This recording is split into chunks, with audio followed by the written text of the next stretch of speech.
The conversion of a photon into electron and positron in the presence of a heavy nucleus is called pair production. Pair production जो है ये vacuum की मौजूदगी में नहीं हो सकती क्योंकि उससे मोमेंटम और एनर्जी दोनों साइमल्टेनियसली कंजर्व्ड नहीं रहते। इसी बात को आज हम समझेंगे। तो फर्ज करते हैं पेयर प्रोडक्शन वैक्यूम में हो रही है। फर्ज करें ये आपके पास एक फोटॉन है जो कि वैक्यूम में मौजूद है और ये पॉजिट्रॉन और इलेक्ट्रॉन में कन्वर्ट हो जाता है। फोटॉन का मोमेंटम कैपिटल P है, पॉजिट्रॉन का मोमेंटम P प्लस और इलेक्ट्रॉन का मोमेंटम P माइनस है, जो कि एक्स एक्सिस के साथ θ1 और θ2 के एंगल्स बना रहे हैं।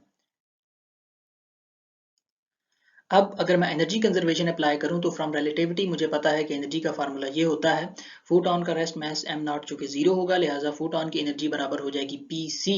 लिहाजा इनिशियल एनर्जी फोटॉन की एनर्जी Pc बराबर होगी पॉजिट्रॉन की एनर्जी प्लस इलेक्ट्रॉन की एनर्जी। यहाँ से दोनों साइड से आप C कैंसिल करके इसको इक्वेशन 1 की सूरत में लिख सकते हैं।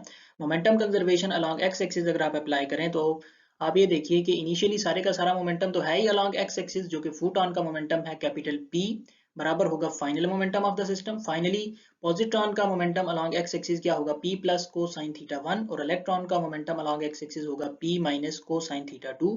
तो ये आपके पास मोमेंटम कंजर्वेशन आ जाएगी इक्वेशन 2 की सूरत में। अब एनर्जी और मोमेंटम कंजर्वेशन अगर ये दोनों साइमल्टेनियसली वैलिड हैं, यानी कि इक्वेशन 1 और इक्वेशन 2 अगर दोनों साइमल्टेनियसली वैलिड हैं, तो इन दोनों की राइट हैंड साइड्स बराबर होंगी क्योंकि इन दोनों की लेफ्ट हैंड साइड्स तो बराबर हैं P और P। जिसका मतलब ये होगा कि अगर इक्वेशन 1 और इक्वेशन 2 इन दोनों की राइट हैंड साइड्स बराबर हैं तो ये दोनों इक्वेशन साइमल्टेनियसली वैलिड होंगी, एनर्जी कंजर्वेशन और मोमेंटम कंजर्वेशन साइमल्टेनियसली वैलिड होंगे। लेकिन अगली स्लाइड में भी मैं साबित करूंगा कि इन दोनों इक्वेशंस की राइट हैंड साइड्स जो है वो बराबर नहीं है। इसका मतलब ये होगा कि ये दोनों इक्वेशन साइमल्टेनियसली वैलिड नहीं है। अगर इक्वेशन 1 वैलिड है तो 2 वैलिड नहीं होगी और अगर 2 वैलिड है तो 1 वैलिड नहीं होगी। इसका मतलब ये है कि अगर एनर्जी कंजर्वेशन वैलिड है तो मोमेंटम कंजर्वेशन वैलिड नहीं है और अगर मोमेंटम कंजर्वेशन वैलिड है तो एनर्जी कंजर्वेशन वैलिड नहीं है। यही वजह है कि पेयर प्रोडक्शन जो है ये वैक्यूम में कर नहीं कर सकता क्योंकि वैक्यूम में मोमेंटम और एनर्जी दोनों साइमल्टेनियसली कंजर्व्ड नहीं रह सकते। दोनों में से कोई एक कंजर्व्ड है तो दूसरा कंजर्व्ड नहीं है।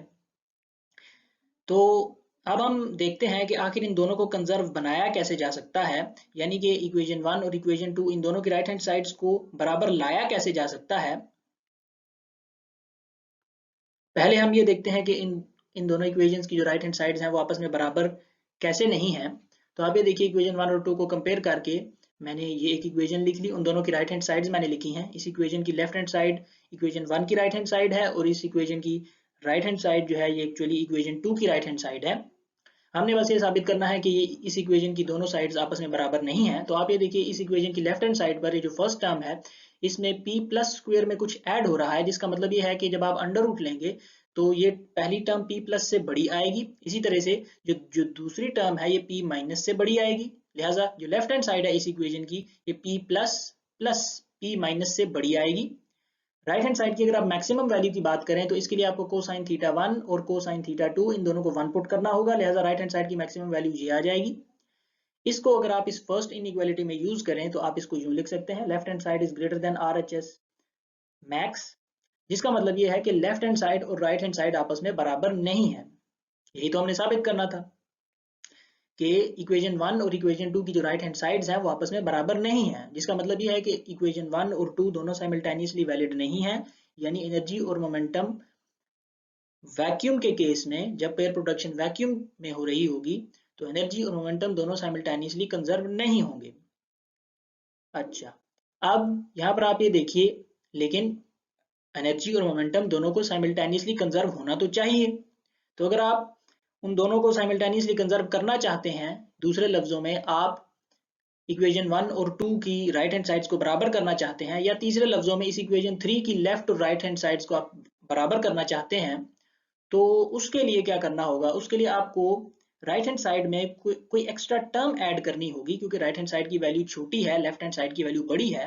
राइट हैंड साइड में अगर मैं कोई एक्स्ट्रा टर्म ऐड करूं तो इसकी वैल्यू बढ़कर लेफ्ट हैंड साइड के बराबर आ सकती है।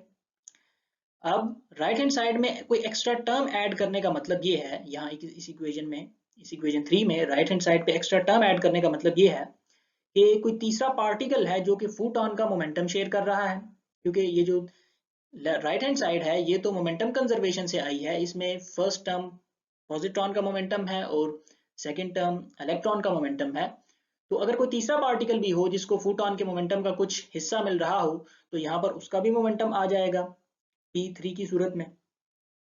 लेकिन चूंकि एनर्जी और मोमेंटम आपस में कनेक्टेड हैं, काइनेटिक एनर्जी बराबर होती है p² डिवाइडेड बाय 2m, तो अगर उस पार्टिकल को फोटॉन के मोमेंटम का कुछ हिस्सा मिल रहा है तो फिर तो उसको फोटॉन की एनर्जी का भी कुछ हिस्सा मिलेगा।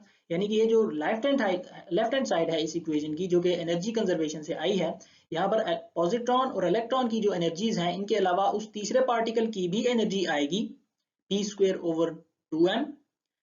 तो ये देखिए, ये मैंने एक इक्वेशन लिखी है, इसमें मैंने फर्ज किया है कि कोई तीसरा पार्टिकल भी मौजूद है जो कि इलेक्ट्रॉन और पॉजिट्रॉन के अलावा फोटॉन का मोमेंटम भी शेयर कर रहा है, उसकी एनर्जी भी शेयर कर रहा है।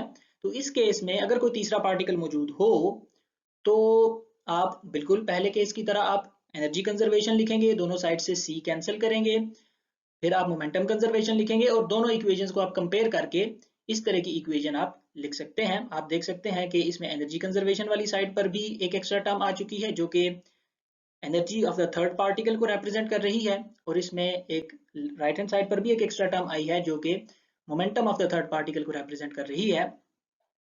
अब अगर आपने लेफ्ट और राइट हैंड साइड्स को आपस में बराबर लाना है तो आप कैसे बराबर ला सकते हैं, इसके लिए मैंने यहाँ पर आपको एक मिसाल दी है। फर्ज कीजिए लेफ्ट हैंड साइड की वैल्यू, इस इक्वेशन 3 की जो लेफ्ट हैंड साइड है उसकी वैल्यू 100 है और राइट हैंड साइड की वैल्यू 60 है।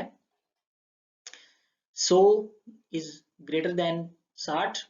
अब अगर आप इन दोनों को बराबर लाना चाहते हैं तो राइट हैंड साइड की वैल्यू चूंकि पहले से बहुत छोटी है, इसके अंदर आपको कोई बड़ी एक्स्ट्रा टर्म ऐड करनी पड़ेगी, और लेफ्ट हैंड साइड की वैल्यू चूंकि पहले से बहुत बड़ी है तो इसके अंदर आपको कोई छोटी एक्स्ट्रा टर्म ऐड करनी पड़ेगी, तभी ये लेफ्ट और राइट हैंड साइड्स आपस में बराबर आएंगी। ये देखिए, फर्स्ट करें मैंने 60 में जब एक एक्स्ट्रा टर्म ऐड की है 50 और इधर 100 में मैंने एक एक्स्ट्रा टर्म ऐड की है 10, तो ये दोनों आपस में बराबर आ गए हैं, 110 बराबर 110।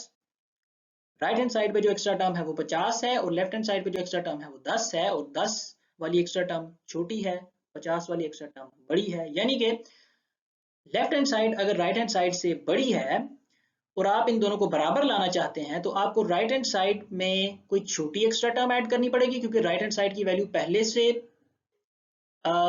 राइट हैंड साइड पे आपको कोई बड़ी एक्स्ट्रा टर्म ऐड करनी पड़ेगी क्योंकि राइट हैंड साइड की वैल्यू पहले से बहुत छोटी है, और लेफ्ट हैंड साइड में आपको कोई छोटी एक्स्ट्रा टर्म ऐड करनी पड़ेगी क्योंकि लेफ्ट हैंड साइड की वैल्यू पहले से बहुत बड़ी है। दूसरे लफ्जों में ये जो इक्वेशन मैंने यहाँ पर लिखी है, इसमें लेफ्ट हैंड साइड पर ये जो एक्स्ट्रा टर्म मैंने ऐड की है इसकी वैल्यू छोटी होनी चाहिए, और राइट हैंड साइड पर ये जो एक्स्ट्रा टर्म आई है इसकी वैल्यू बड़ी होनी चाहिए। सो ऐसे केस में ये लेफ्ट और राइट हैंड साइड्स आपस में बराबर आ जाएंगी। इसका मतलब ये है कि इक्वेशन 1 और इक्वेशन 2 की जो राइट हैंड साइड्स हैं वो आपस में बराबर आएंगी। इक्वेशन 1 और इक्वेशन 2 दोनों साइमल्टेनियसली वैलिड होंगी, या तीसरे लफ्जों में एनर्जी और मोमेंटम साइमल्टेनियसली कंजर्व्ड रहेंगे। अब जब मैंने ये कहा कि इस इक्वेशन की लेफ्ट साइड पर ये जो एक्स्ट्रा टर्म है जो कि एक्चुअली तीसरे पार्टिकल की एनर्जी है, इसे छोटा होना चाहिए इस एक्स्ट्रा टर्म को as compare to the extra term on the right hand side.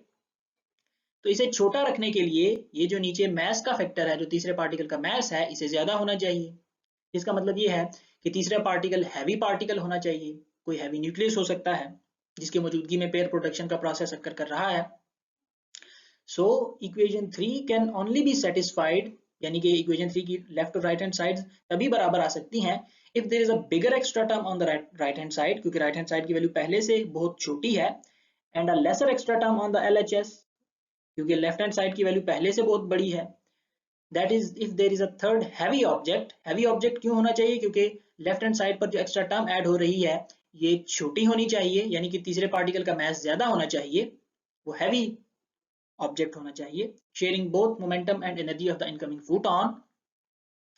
सो इसीलिए हम कहते हैं कि जो पेयर प्रोडक्शन है ये वैक्यूम की मौजूदगी में अक्कर नहीं कर सकती, क्योंकि उस केस में एनर्जी और मोमेंटम दोनों साइमल्टेनियसली कंजर्व्ड नहीं रहते। अगर आपने मोमेंटम और एनर्जी दोनों को साइमल्टेनियसली कंजर्व्ड करना है, यानी कि इस इक्वेशन 3 की दोनों साइड्स को आपने बराबर लाना है, तो कोई तीसरा पार्टिकल भी होना चाहिए जो फोटॉन का मोमेंटम भी शेयर करे, फोटॉन की एनर्जी भी शेयर करे, लेकिन जो एनर्जी साइड पर एक्स्ट्रा टर्म आ रही है वो मोमेंटम साइड की एक्स्ट्रा टर्म के मुकाबले में छोटी हो, देन ये दोनों साइड्स आपस में बराबर आ जाएंगी और मोमेंटम और एनर्जी दोनों साइमल्टेनियसली कंजर्व्ड रहेंगे। इन कंक्लूजन मैं ये कह सकता हूं कि pair production can only occur in the presence of a heavy object, might be a heavy nucleus, to conserve both energy and momentum.